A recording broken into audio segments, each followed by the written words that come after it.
Poetry is a way of life. Poetry is not dead. Many people connect to poetry from all over the world. It's a universal language. Yeah. Well, open it then. Maybe he needs a shot of rum for some Dutch courage. The rare nephew you're referring to is about as Dutch as Prince Harry is black.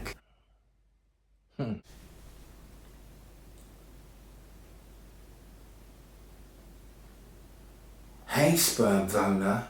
It's the one that you don't get the right to call your daughter. I want nothing to do with you because you cheated on my mummy. It's not even me that I'm worried about. It's the fact that she's now going to grow up thinking I don't care about her at all. Somebody has been in her ears. Well, I know one thing. I wasn't a tooth fairy. It takes me back to the time me and your mother first separated. She denied me access to you boys for a while. I didn't think I'd see either of you ever again. How did you manage to turn that around? Well, I listened to my counselor. We've been good friends ever since. Sounds like a wise angle, Fabian. Yeah, well, obviously things were a lot cheaper in Dad's day. But if you're willing to dip into your student loan to help pay for the fees, then I'm all in. Well, I wouldn't give up just yet. Not until you speak to the mother. Probably not a good idea. Why not? Because she scares me. If it was your mate that she attacked when you sent them around to pick up things after the breakup, she'd probably scare you too. Then I second what Curtis said. You need counseling. Me? What about her? Probably anger management. If it wasn't for the counseling, and your mother was alive, she would be turning in her grave at the fact you two boys are living with me now. But why would I need a counsellor? And surely you got some hand-me-down notes that you can share. He told me never to express my anger or fears of interaction about your mother in front of you boys. Otherwise, you feel you're in a position where you have to choose. It worked to your advantage then, because Mum was always slagging you off. And we still chose you when she went off to a lake with a pastor. Even if it was to get you back for cheating with Sister Mary. I don't condone my actions back then. I simply didn't know myself. I didn't know how to be a man. And I certainly didn't know how to approach your mother in person. So how did you two communicate back then? Probably feather pens and parchment, ain't it, Dad? For your information, it was phones. If it was feather pens I'd use, then we'd all be the oldest people on this planet. Speak for yourself. Every conversation was scripted and thoroughly rehearsed before I even pick up the phone.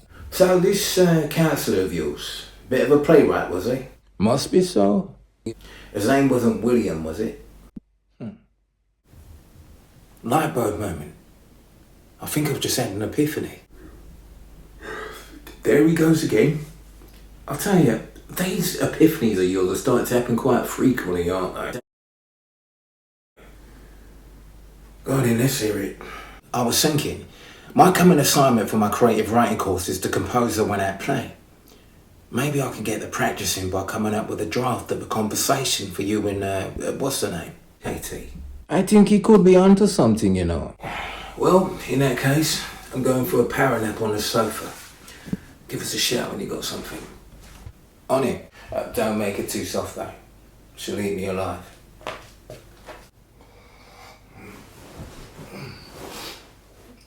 You ain't all the curry go. Now, the counselor did tell me that there was 2 key things to remember for any conversation like this. First, listen for her feelings. Don't just wait for your turn to talk. If you don't argue, you don't defend yourself, you take away the fuel that she has to fight you with. I just thought, if I'd have listened to you all those years ago, I'd probably still be a married man. Do I need to repeat it for you to get it done? No, it's fine. Photographic memory. If you don't argue with her, you take away the fuel that she has to fight you. Second, own what's yours. Admit where you went wrong. It's the last thing she will expect. And it will make her question anything else she thinks she knows. If your phrase is right, speak it like you mean it, two things could happen. She will be lost for words, and Fabian will be up for an Oscar. Right. Well, I hear my bed calling me. I shall see you in the morning, Mr. Shakespeare. Right. Katie's line. You cheated on me. No. See what I say.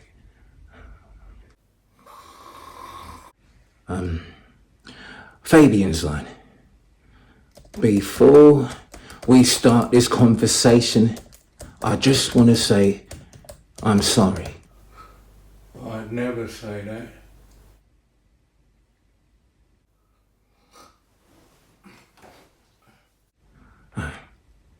I know you've got every reason to feel like you can't trust me right now.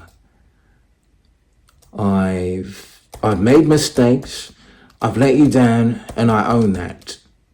But the version of me that you've given to our daughter, Catherine, is not the whole story. I'm just asking for 5 minutes with her so she could hear it from me, not anyone else. I know I could count on you, Shakespeare.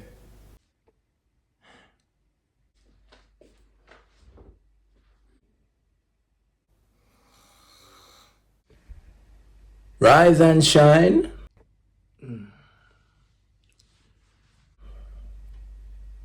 How are you getting on with your little assignment? Yeah, I'll print you a copy.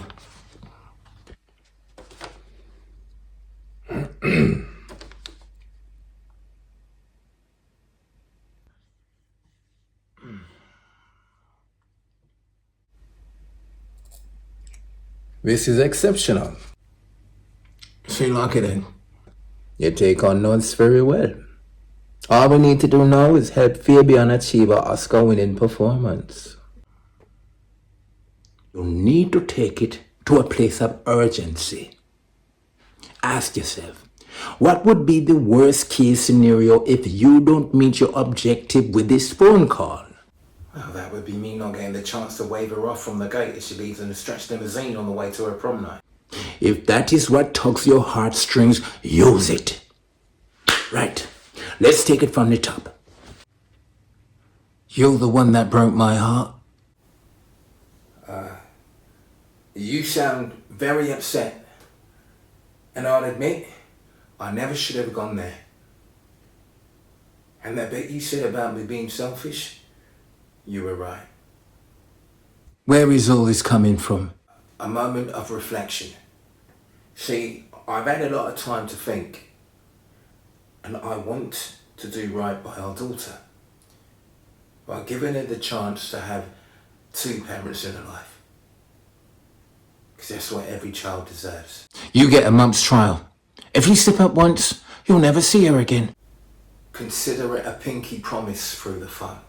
Scene! Now, that is the same conviction I wanted to use during the real phone call. I think I can manage that. It felt like I was living it. Like I wasn't acting at all. That's because we have our own personal Shakespeare. Look, I'd rather you just call me Curtis. It's part of my new image. You can get it if you really want. You can get it if you really want. But you must. You can get it if you really. You sound like a man that just win the lottery. I've just had the best day with my two daughters at Drayton Manor Park. And as far as fairways go, we didn't leave one stone unturned.